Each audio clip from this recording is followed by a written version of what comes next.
Bonjour et bienvenue. L'Alliance biblique française vous propose un temps de méditation et de prière autour d'un texte biblique.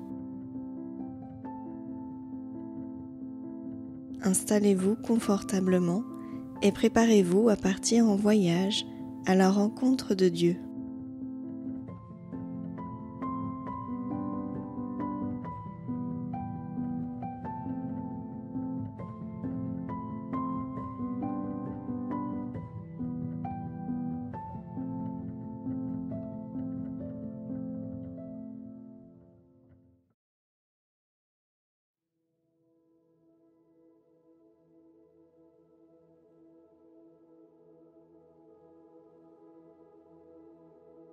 Pour me préparer à écouter la parole de Dieu dans la prière, je dispose mon corps et mon esprit.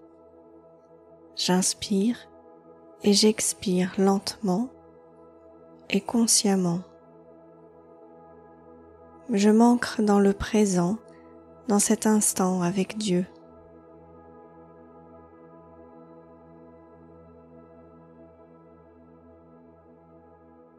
Nous lisons l'Évangile selon Luc, le chapitre 13, les versets 1 à 5. À ce moment survinrent des gens qui lui rapportèrent l'affaire des Galiléens, dont Pilate avait mêlé le sang à celui de leur sacrifice. Il leur répondit : « Pensez-vous que ces Galiléens étaient de plus grands pécheurs que tous les autres Galiléens pour avoir subi un tel sort ? Non, je vous le dis. Mais si vous ne vous convertissez pas, vous périrez tous de même. Et ces 18 personnes sur lesquelles est tombée la tour à Siloé, et qu'elle a tuées, pensez-vous qu'elles étaient plus coupables que tous les autres habitants de Jérusalem ? Non, je vous le dis.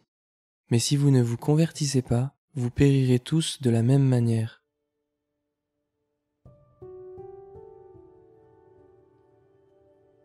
Que se passe-t-il en moi à l'écoute de ce texte ? Si ce récit était une peinture, quelle en serait la couleur principale ?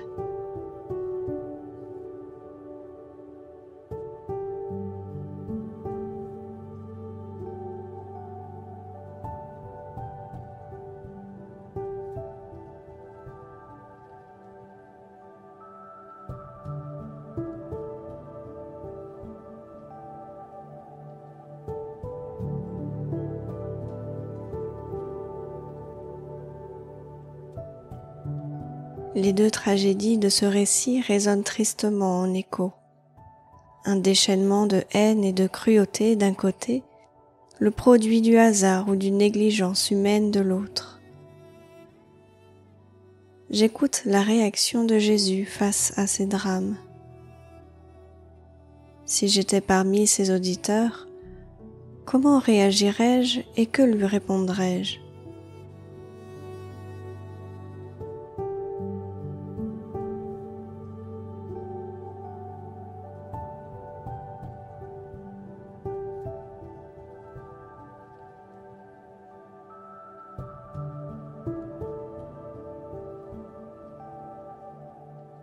En réécoutant la fin du texte, j'essaie de mieux en entendre le sens.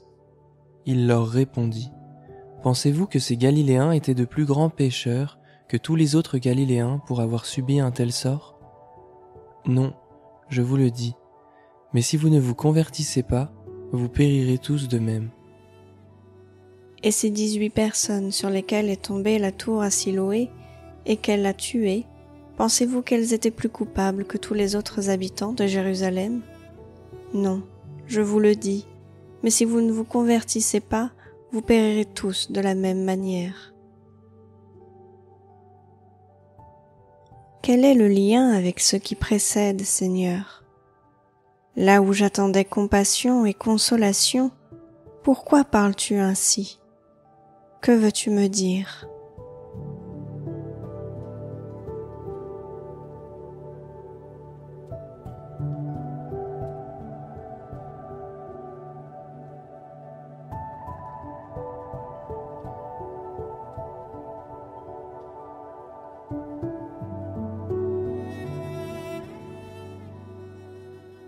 pour Jésus, l'urgence n'est pas d'expliquer les catastrophes. Le mal ne s'explique pas, il est insensé. Jésus interroge en revanche nos préjugés et tord le cou à l'idée perverse et omniprésente dans l'histoire du monde que les victimes sont coupables. Comme si le malheur devait forcément être la conséquence d'une grande faute ou d'un péché. Jésus saisit là l'occasion de nous rappeler une autre urgence vitale. Si vous ne vous convertissez pas, vous périrez tous de même. Je laisse ces paroles résonner en moi.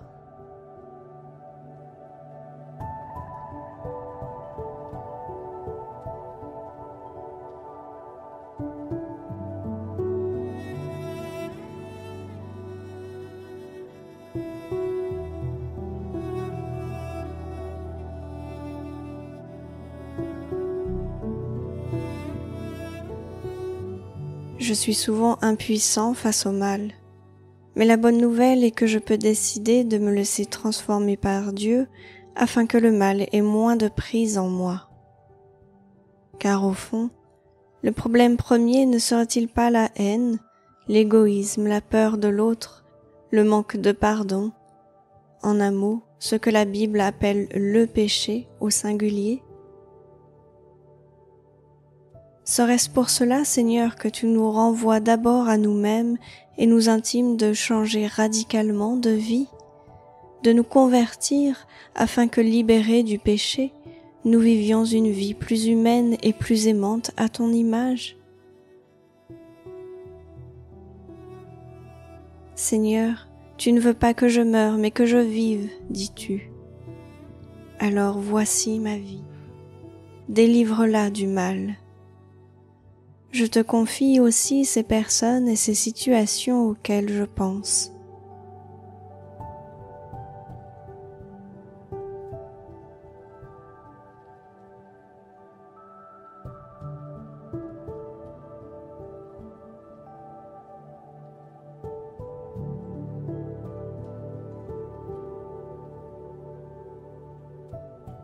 Il leur répondit : Pensez-vous que ces Galiléens étaient de plus grands pécheurs que tous les autres Galiléens pour avoir subi un tel sort ? Non, je vous le dis, mais si vous ne vous convertissez pas, vous périrez tous de même. Si vous ne vous convertissez pas, vous périrez tous de même.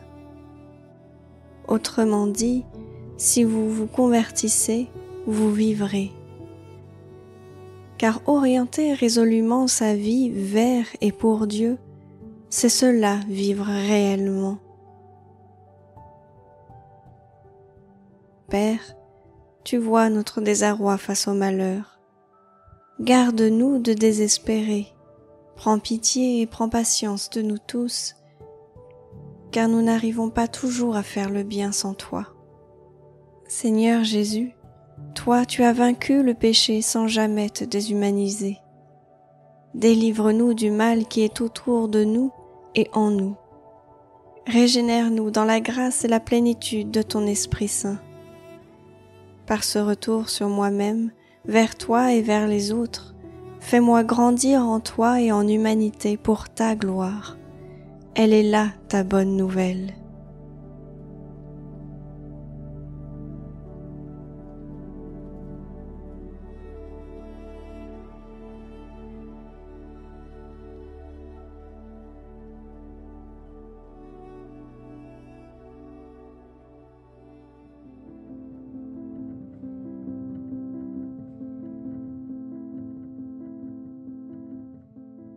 Ce temps de méditation et de prière touchant à sa fin, l'Alliance biblique française vous souhaite une bonne semaine. Si vous souhaitez nous soutenir par vos dons, rendez-vous sur le site alliancebiblique.fr. Vous pouvez retrouver nos respirations bibliques et d'autres contenus sur les plateformes d'écoute habituelles comme Spotify ou Apple, ou sur podcastix.com. Retrouvez-nous également sur notre chaîne YouTube et sur notre compte Instagram Respiration Biblique. À bientôt.